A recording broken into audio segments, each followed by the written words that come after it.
Religieux et diablotin racontent l'histoire de petites bêtes méconnues et mal aimées, les insectes de la famille des mantidés. Il en existe deux principaux représentants en France et qu'on peut croiser dans la région toulousaine, l'Ampus penné et la menthe religieuse.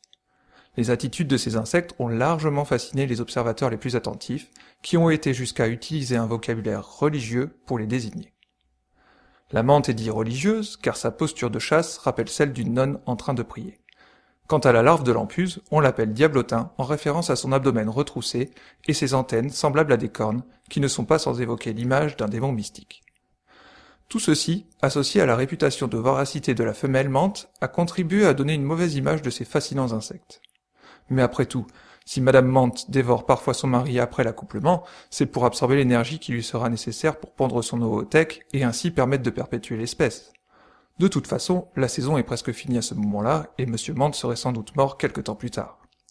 Quant aux ampuses, elles sont loin d'avoir cette voracité, et malgré leurs airs d'aliens, leur seule arme est le camouflage, qu'elles maîtrisent à la perfection.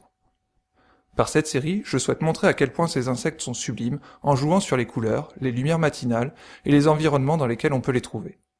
Je vous souhaite une bonne visite à travers le monde des mantidés.